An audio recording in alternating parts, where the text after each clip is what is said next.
It's crap. Gay. Frogs, friggin' frogs. It's not funny. I'm gonna say it real slow for you. Gay. Frogs.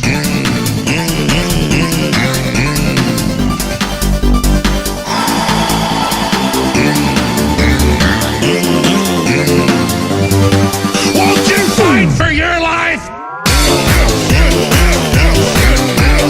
Gay. Frogs, friggin' frogs. I don't like a frog.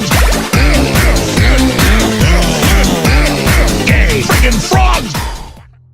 This is the guy that terrifies the mainstream media, who are not only on life support at this time, but vehemently distrusted by the large majority of the population. The mainstream media has been agitating for his removal for months, if not years, and they are not even going to try to hide their bias anymore, as Silicon Valley has chosen not to hide their bias anymore. Funny thing is, however, that Silicon Valley and all of the companies now conspiring to silence the conspiracy theorist, that is Alex Jones, were all built by federal subsidies, tax waivers, and outright funding. These companies are anything but private. But there is a very simple solution to this current problem of the left continually trying to censor the right and their voices on what is basically the marketplace of ideas in the 21st century, that being the internet and the monopolization of it by these big tech companies.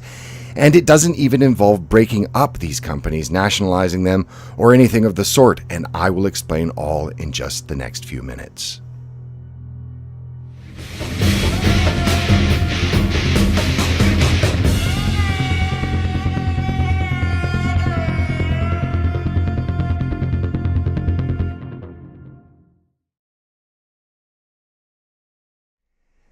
The InfoWars official app is more popular than the New York Times, ABC, BBC, The Wall Street Journal, NPR, CNBC, CBS, USA Today, Reuters, Bloomberg, MSNBC, The Huffington Post, The Washington Post, and a lot more in the app ranking stores.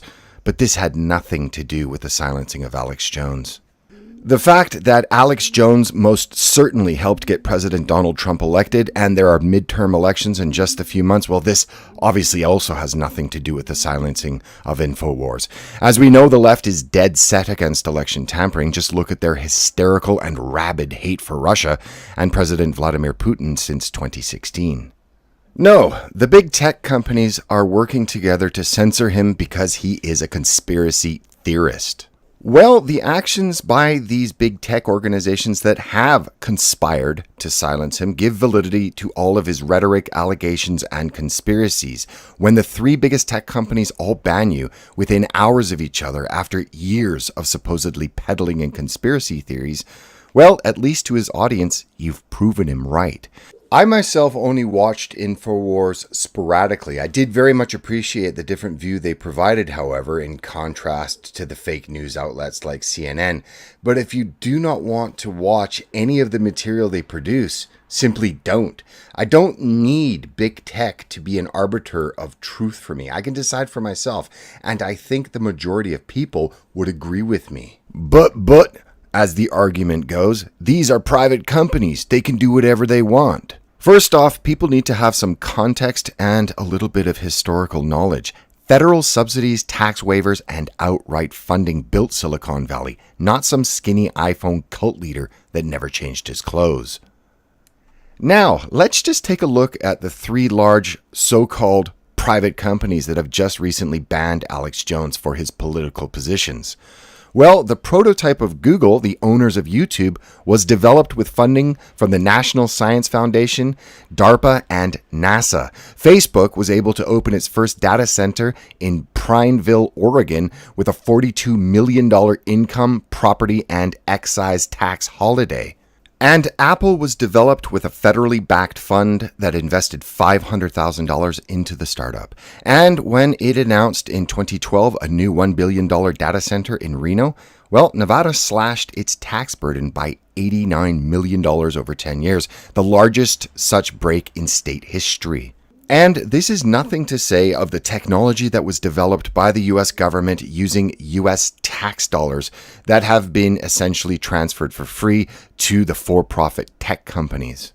There are thousands of examples of other companies too, like Motorola, Oracle, Microsoft, and others, but you get the idea.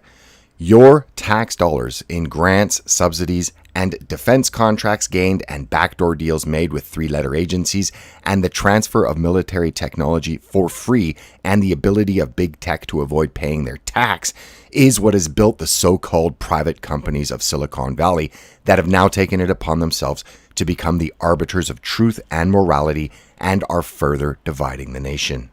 Also, Facebook, Twitter, and Google are not private companies. This is the common argument made whenever they like to censor people like Alex Jones, and that they are private companies and they can censor who they like.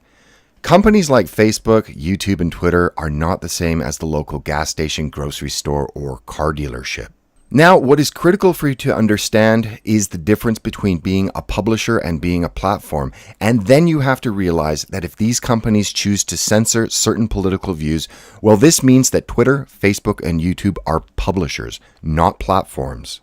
And if they are publishers and not platforms, then they should have their liability waiver on illegal user-posted content revoked by the government that provides it, and that government being the US government. The limited editorial allowance given for a company to be considered a platform instead of a publisher was intended for sites to be able to remove illegal content like some forms of porn.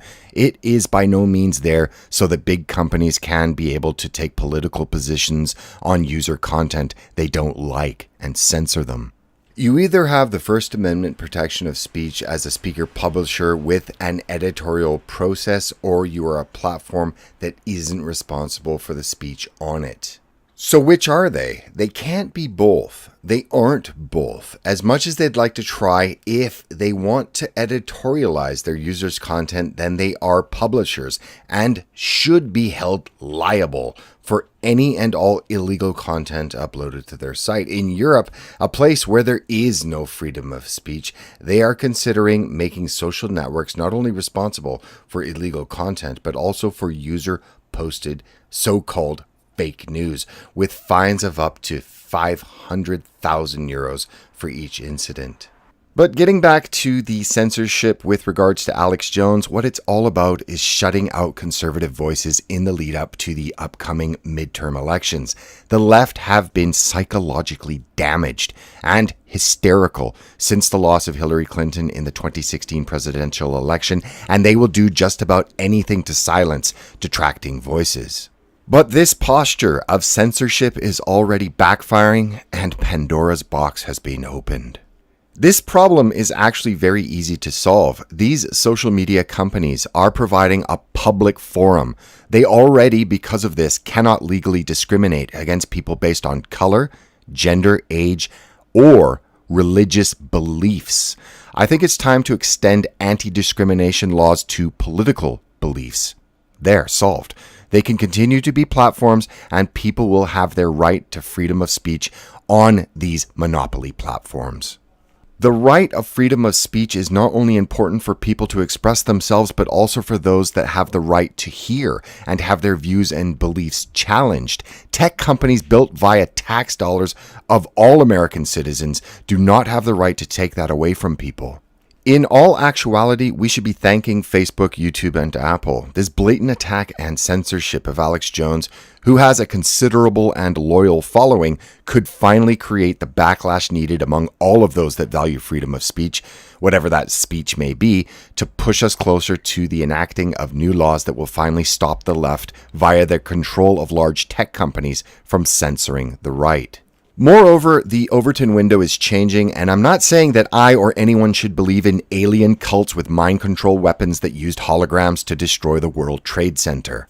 But people like Alex Jones should have the ability to say this or whatever he wants, and I think the majority of people agree with me on this. People are becoming sick of political censorship. Either we have freedom of speech or we don't. Moreover, I think these companies are going to begin to realize that their unwavering support of regressive and emotional rhetoric emanating from the far and rabid left, as well as the constant suppression of conservatives, will have a large impact on their bottom line, as it is now having in Hollywood. They, too, are going to have to make a choice between ideology and money. And if that choice is being made by a for-profit company,